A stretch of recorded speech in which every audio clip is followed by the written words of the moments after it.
வணக்கம் நண்பர்களே, நான் கவிதா பாபு. எனது சேனல் தென்றல் தேசம். இன்றைக்கு சுவையான சுலபமான பன்னீர் கிரேவி செய்கிறது எப்படின்னு என் பொண்ணு செஞ்சு காட்ட போகிறா. வாங்க பார்க்கலாம். ஹலோ ஃப்ரெண்ட்ஸ், இன்றைக்கி நம்ம சேனலில் பன்னீர் கிரேவி எப்படி பண்ணலான்னு பார்க்கலாம். பன்னீர் கிரேவி செய்ய தேவையான பொருட்களை இப்போ பார்க்கலாம். 4 வெங்காயம், 3 தக்காளி, கொஞ்சம் இஞ்சி பூண்டு பேஸ்ட்டு, கொஞ்சம் பச்சை மிளகா. இது எல்லாத்தையும் நீங்கள் நல்லா நைஸாக கட் பண்ணி வச்சுக்கோங்க. கொஞ்சம் முந்திரி பருப்பும் இதோடு நம்ம எடுத்துக்கலாம். நான் இப்போ பன்னீரை நல்லா மீடியமான சைஸில் கட் பண்ணி வச்சுருக்கேன். உங்களுக்கு எந்த சைஸில் வேணுமோ அதை நீங்கள் கட் பண்ணி வச்சுக்கோங்க. இது ரொம்ப சிம்பிள் மெத்தடு. இது ரொம்ப உடம்புக்கு நல்லது. இப்போது நம்ம ஸ்டவ்வில் கடாயை வச்சுக்கிட்டு எண்ணெயை ஆட் பண்ணிக்கலாம். அப்புறம் கொஞ்சம் காஞ்சதுக்கப்புறம் சோம்பையும் ஆட் பண்ணிக்கலாம். தேவையான அளவு எண்ணெய் சேர்த்துக்கிட்டேன். இப்போ சோம்பு போடுறேன்.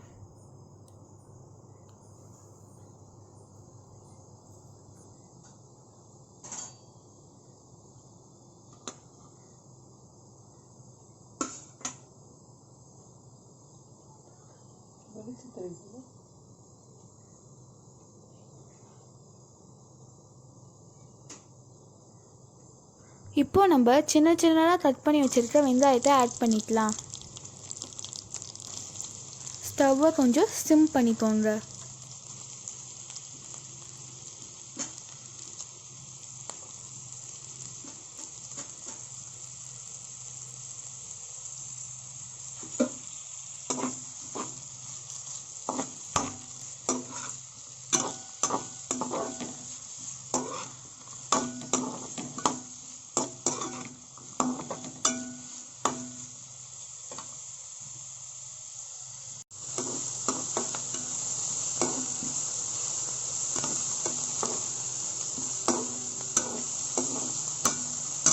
இப்போது வெங்காயம் நல்லா வதங்கிடுச்சு. பச்சை மிளகாவை ஆட் பண்ணிக்கலாம்.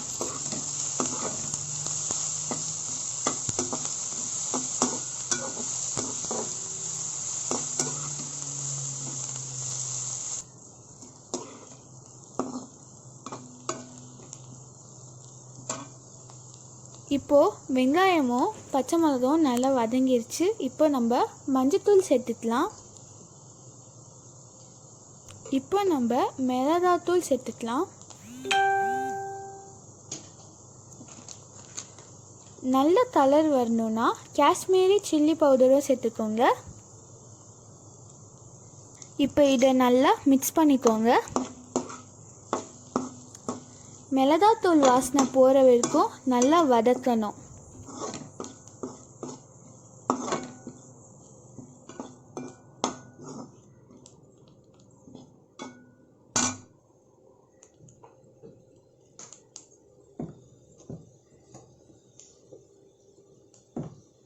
இப்போது நல்லா வதங்கினதுக்கப்புறம் தேவையான அளவு உப்பு சேர்த்துக்கோங்க.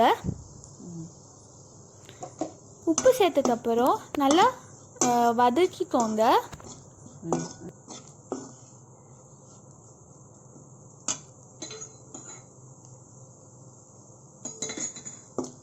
இப்போது ஒரு மிக்ஸி கப் எடுத்துக்கோங்க.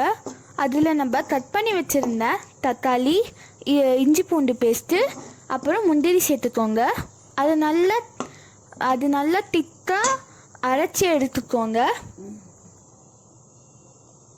இப்போது நான் அரைச்சி வச்சிருக்கிறத இதில் சேர்த்துக்கிறேன்.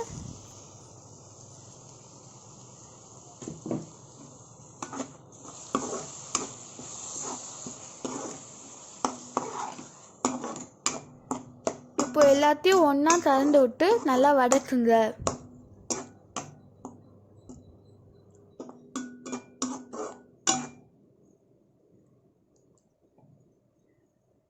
இப்போ இது நல்லா வதங்கிருச்சு. இப்போ நம்ம இதில் கொஞ்சம் தண்ணி சேர்த்துக்கலாம்.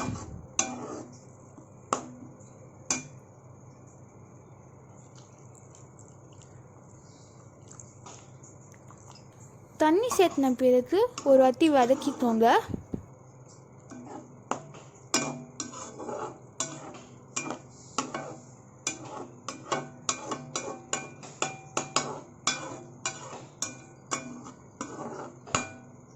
இப்போ இது நல்லா கொதிக்கட்டும். நல்லா கொதிச்சோடனே கிரேவி மாதிரி வந்துருச்சுன்னா நம்ம பன்னீர் ஆட் பண்ணிக்கலாம்.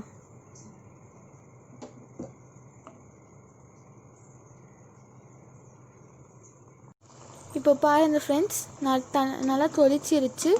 இதில் நம்ம கொஞ்சம் கொத்தமல்லி ஆட் பண்ணிக்கலாம்.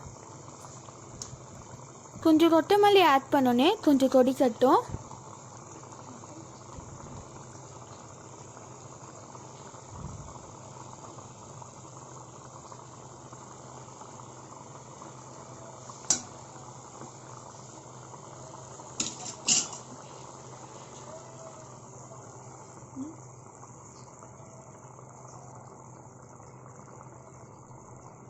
இப்போ கிரேவி நல்லா கொதிச்சிருச்சு. இப்போ நம்ம கட் பண்ணி வச்சுருந்த பன்னீரை ஆட் பண்ணிக்கலாம்.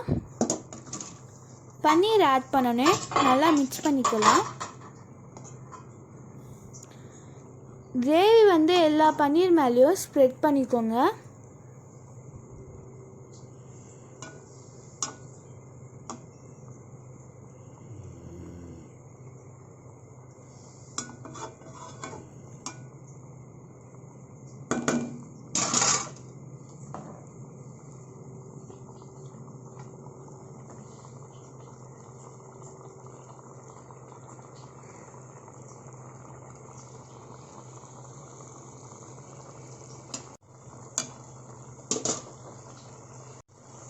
இப்போது பன்னீர் கிரேவி நல்லா கொதிச்சிருச்சு.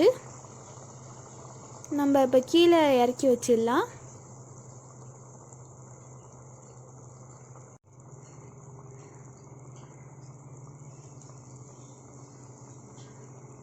சுவையான பன்னீர் கிரேவி ரெடி. ஃப்ரெண்ட்ஸ், இதை நீங்களும் ட்ரை பண்ணி பாருங்கள். உங்களுக்கு பிடிச்சிருந்தா லைக் பண்ணுங்கள், ஷேர் பண்ணுங்கள், அப்படியே சப்ஸ்கிரைப் பண்ணிடுங்க. தேங்க்யூ.